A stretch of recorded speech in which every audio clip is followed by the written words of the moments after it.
Live from the beautiful island of Maui, Hawaii. It's been so long since I've been live on YouTube that my gimbal actually stopped working, so I don't know what's going on. But I'm gonna handhold, so please excuse the minor shake. But the good news is we're here in front of a beautiful, behind I should say, a beautiful home that I was actually able to get under contract during this little break, and it's just a beautiful day here. Lisa's at the airport right now picking up the seller. The seller's coming here right now, and one of the things we like to do is provide that 5-star service. So she's picking them up at the airport along with Colton. We're actually gonna let them use my truck for a little bit until their cars are back in order again. Those cars sit sometimes for a while and the batteries go dead. We try to charge them, but they didn't start up. So anyway, if there's one thing I'd like to think about, you know, this channel and what's happened in the last 6 months is I always try to shoot you guys straight with what's going on. And so I thought I'd give you a quick update. I've been off the air for a while, ever since the Oluwalu dump decision by the Maui County Council to continue forward with that project. And after that, I wouldn't say I got sick, but a friend came over, one of Dylan's friends, and he just came from the mainland and he was sick, and then Dylan got sick, and then I kind of felt a little off. And I just ice bathed my way through it. And so now I'm doing good, but I will say I was just sort of, my immune system was a little bit under attack for a while there, but I did ice bath every single day. And I'm feeling better now, but I needed a break, need to get back to focusing on real estate, because that's how I pay my bills and take care of my family. And I thought this video would be a good opportunity just for me to get back on and just give you guys an update with what has happened the last few weeks and some things I've heard from people.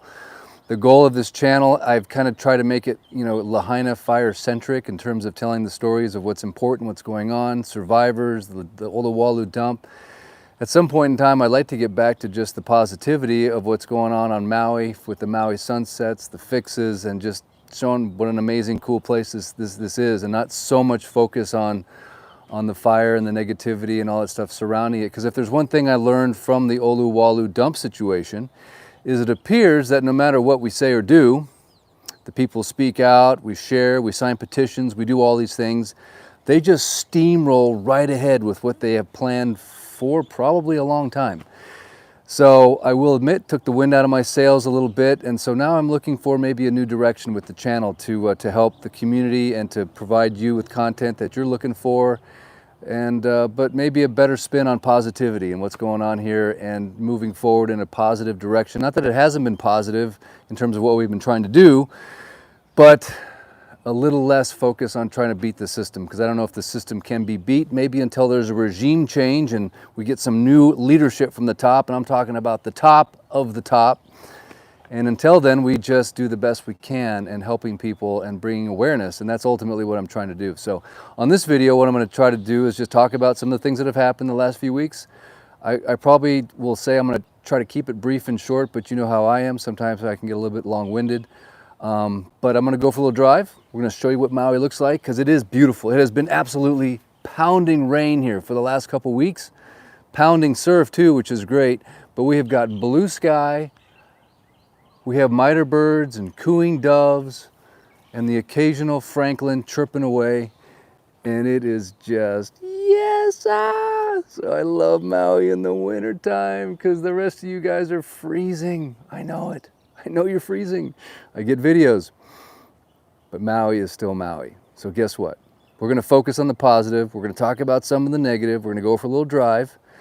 My client's going to be here in a little bit, and I thought this would be my last chance to show you the exterior of this home, but it is going to close here in a few days, and the good news, it's going to a local family, and it is a smoking good deal. We're talking like, oh my goodness gracious. So there's another one that I have. I'll put a link in the description, in Laniapoko, a main home.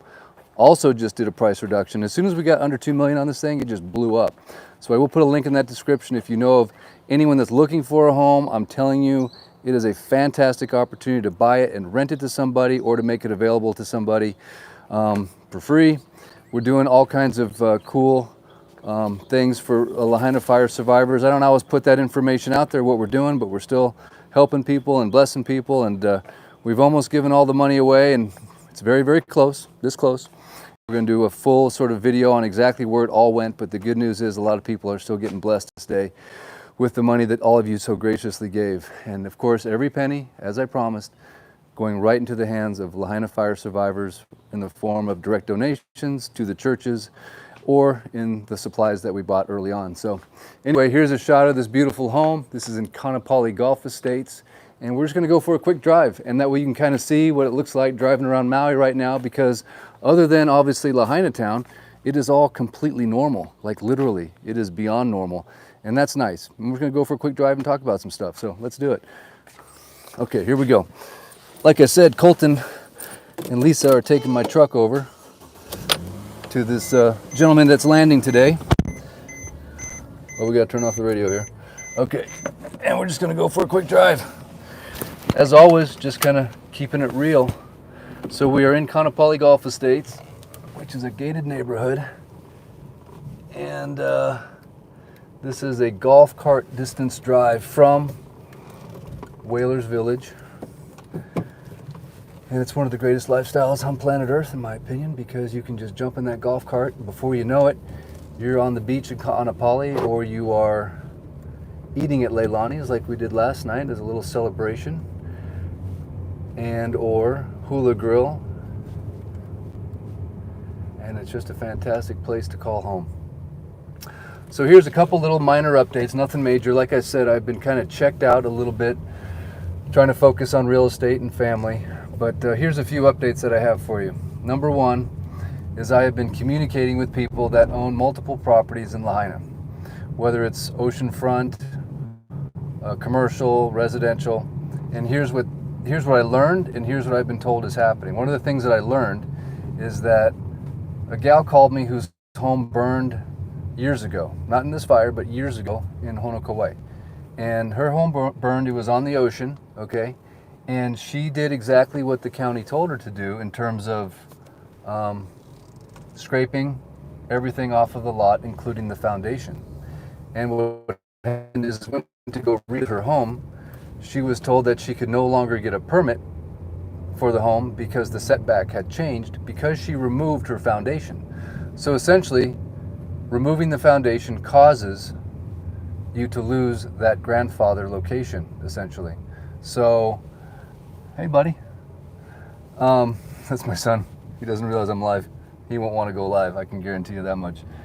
He's one wheeling down to, so that's the old guys like us, we have the golf cart lifestyle, and the young guys like that, they've got the one wheel lifestyle, where a lot of them are on these electric Sarons cruising around, so quick access to the beach. So the beach lifestyle without the beach price. So you can just zip on down in your electric whatever, and then you're on the ocean, which is great. But anyway, long story short, is what I was told is no matter what, don't remove your foundation, okay? Don't remove your foundation, because if you remove your foundation, then you're gonna lose the right to build it in that spot. So what she did is she didn't know that. So she removed everything as she was told by the county.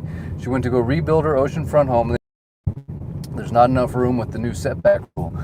So what she did, and this was news, she said back in the 90s, she camped on her property for 10 years and wasn't gonna let them win because she felt like she was getting railroaded because somebody wanted to build a condominium in that area. And so she fought the council, somebody went to jail, there was all kind of underhanded dealing and corruption. And so she called me to warn me. She said, Eric, no matter what, make sure these people don't remove their foundations, because if they do, that could cause trouble. So anyway, I was talking to a landowner that owns multiple homes on Front Street on the ocean, and I said, did you know this rule? And she said, well, you know, it's interesting, Eric, the county is telling me that I must remove the foundation. And if I don't want to remove the foundation, then I have to do the debris removal myself. And if I do the debris removal myself, I'm not allowed to use, guess what? The Oluwalu dump.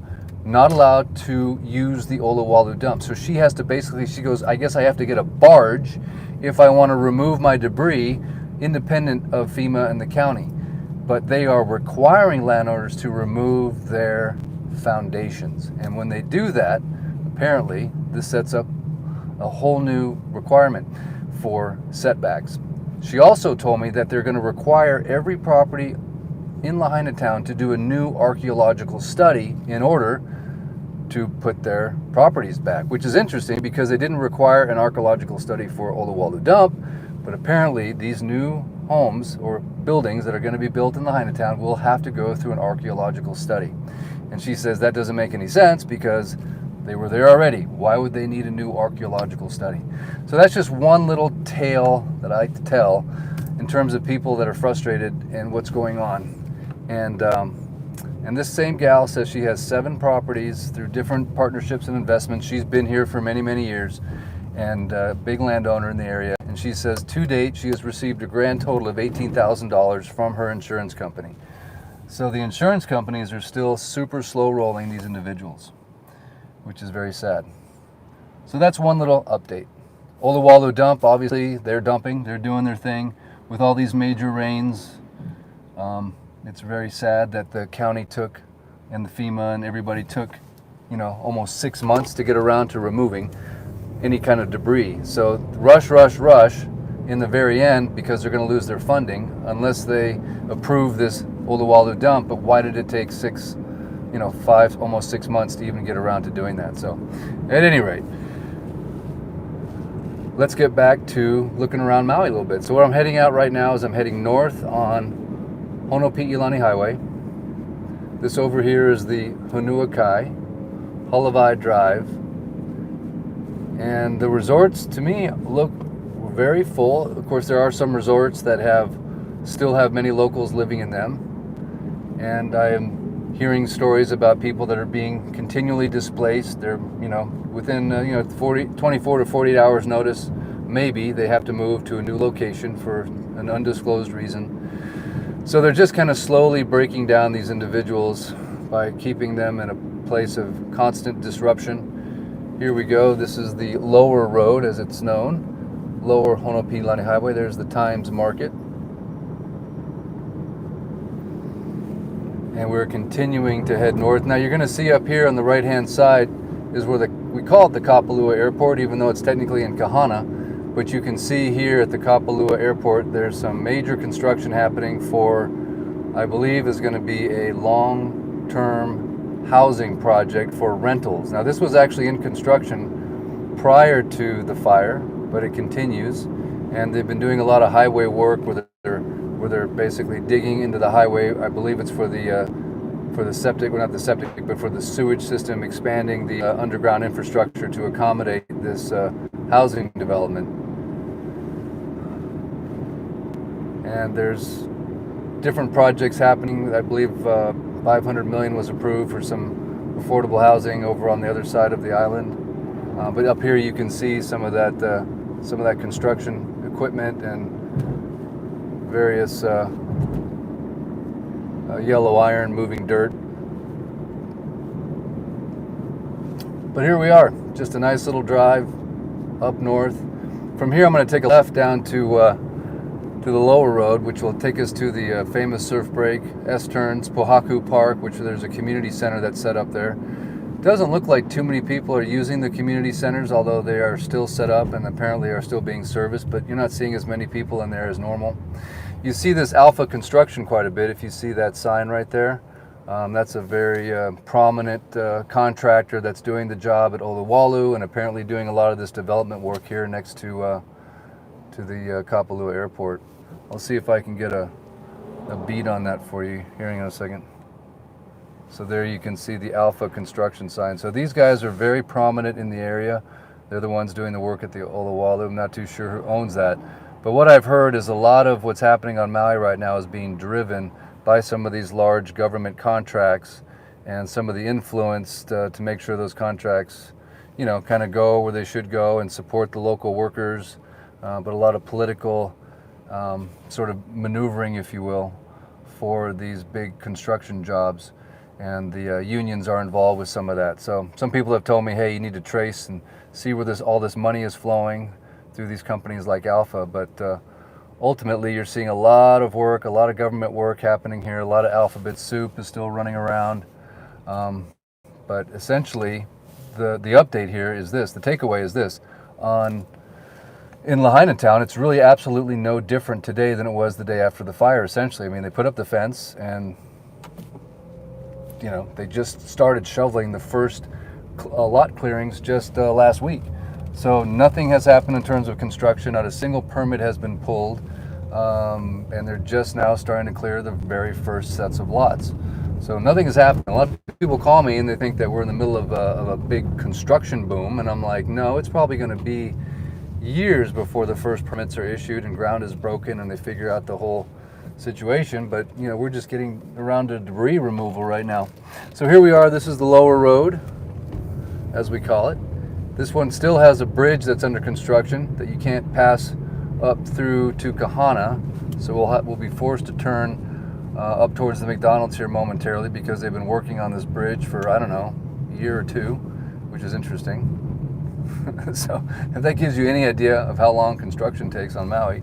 But here we are, the famous S-turns, and you can see we do have some waves at the moment. Oh my goodness, I think it might be time to go back and grab the surfboard. What am I thinking? Running around doing a YouTube video when I could be catching waves. Oh! And there's the community outreach center, Paku Park, Ohana. So they're still set up there. And here's some of my favorite condos on West Maui, of course. This very first one is a timeshare. Kahana Beach, and then after that we have the Sands of Kahana, which is a combination of some timeshares and also fee simples. Over here, of course, is Kahana Falls on the right. And then Kahana Manor up here on the right, which is a mixed-use property. It used to be just long-term tenants, but then someone read the AOAO rules and said, hey, we can do short-term here. So Kahana Manor kind of took off with a lot of short-term conversions. Not converting, but you know, they basically booted out their long-term renters and started short-term renting it. And over here on the left, we have Valley Isle. They had a fire there when I first moved here. The gym burned down, and I think they just opened up the new lobby in the new commercial area just a couple years ago. So that took, you know, probably 9 years to rebuild that. Got the Royal Kahana right here. Shout out. Beautiful oceanfront rooms there. And of course the Holulani right next to that. One of my favorite buildings. They just redid their seawall a few years ago. And then right here we have, I don't know why I'm doing this, but Poilani. On the left is short term, and on the right is the Poilani. And they recently, the AOAO, voted to get rid of their short term and have converted it back to long term on their own accord. That's weird. All right, Kahana Reef up here to the left. So you guys are probably wondering what I'm doing. It's like, this is what I used to actually do on my channel all the time. Just cruise around, show you the best places to park. We just passed the China boat. Talk about some of the best places to eat. I'm not too sure about the China boat. Hit me in the comments. What do you think? There's the Kahana Outrigger. That's a leasehold. Love the Kahana. And then this one here too. I just sold one here at the, this is another leasehold property. And the funny thing, but not funny, but the weird thing is at Kahana Village, this leasehold was selling for more, not more, but about the same price as the fee simples. That's crazy.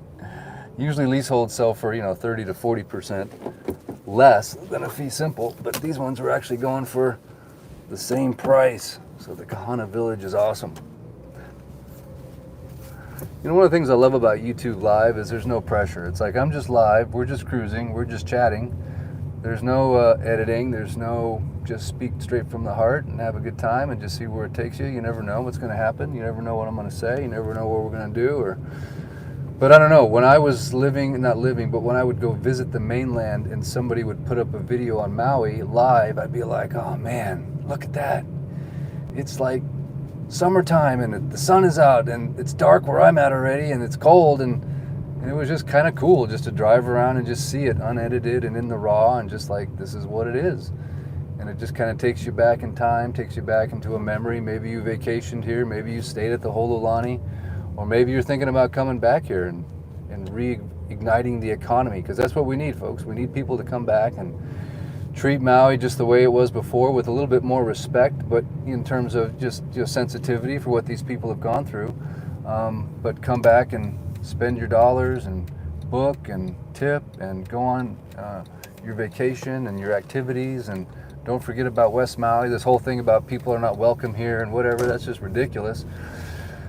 You know, 99.9% of the people I talk to like having a job and like working and like making money, and that happens not through government dependency, but it goes through happens by working. And the number one industry here on Maui is obviously tourism.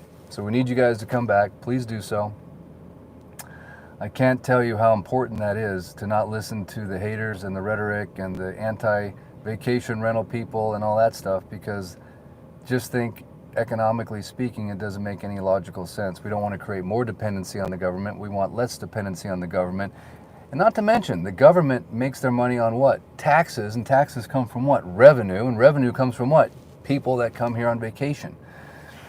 You know, of course, the government does print money, but that's at the federal level. But we do need to continue generating jobs and income and taxes for the people. And I just say thank you to all you homeowners that own a condo or own a home here and you pay taxes.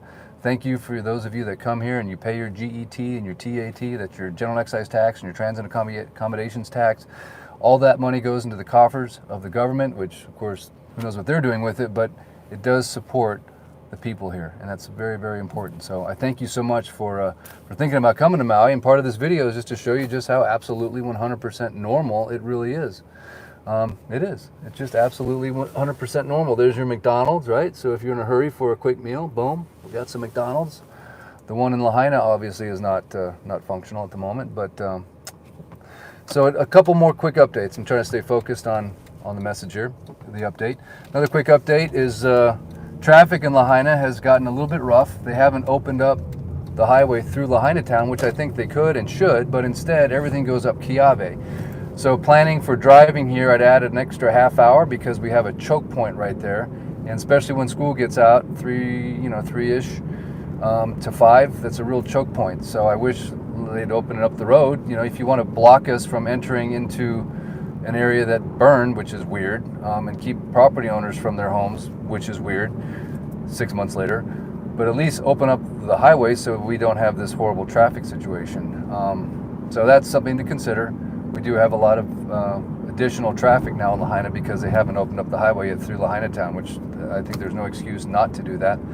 And the other thing I wanted to point out is everybody that I've talked to that that was affected by this fire directly, like they lost their home, they lost their business, they lost their, they lost their livelihood.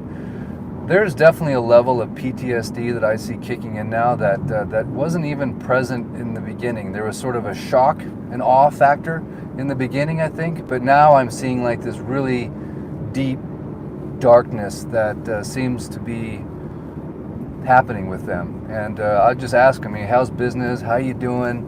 And it's almost like you give them a few sentences and all of a sudden you can see the emotion, just the raw emotion, the crying. And I have one gentleman I just talked to yesterday, he says, I've put myself into counseling. I need to go see a counselor. So it's the psychological impact of this thing, I think, is just now being felt. So if you do come here, I encourage you to just talk to people straight up and just let them cry on your shoulder and tell you what's going on. And I think that they need to know that people still care, because I think a lot of people feel forgotten, and the depth of what's happened here is more than anyone can really fathom unless it's happened to you. And that's just what I'm noticing. And they want to talk about it if you just ask in a way that shows that you care. And that's what I try to do. And just, and I'm trying to also learn about what their struggles are and what's trying to, connect the dots in terms of where they're not, where their needs are not being met. And it just seems like it's got some major story about a disconnect. I'll give you another quick story and then I'll probably sign off. One gentleman that I talked to was admitted into FEMA in the hotel situation. Him and 15 other families, they were perpetrated an embezzlement by the FEMA workers. Somehow the FEMA worker took their accounts, was somehow redirecting their funds.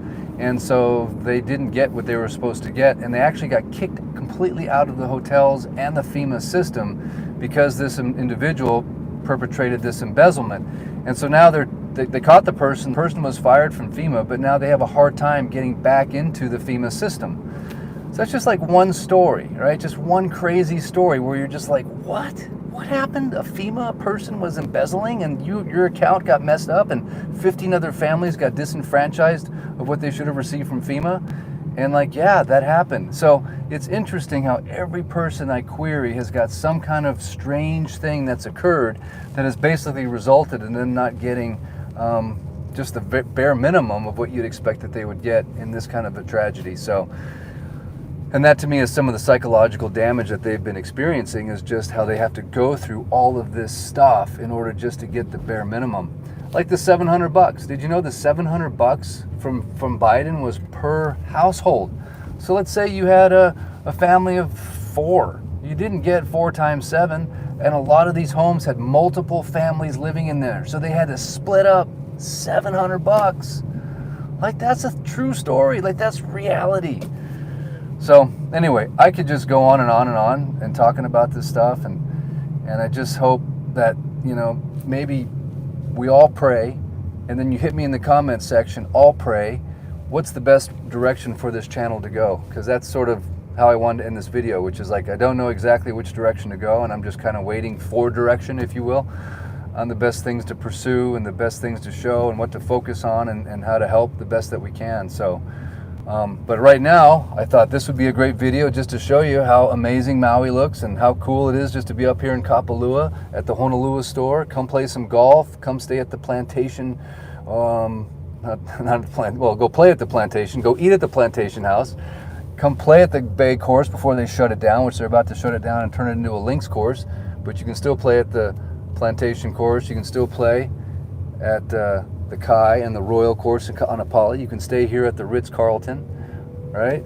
So it's still beautiful. It's one of the clearest, most beautiful days. We've seen Molokai just shining like a star across the channel there. So yeah, it's almost like reawakening to this place that we live in, and just taking, not taking it for granted, but appreciating it again.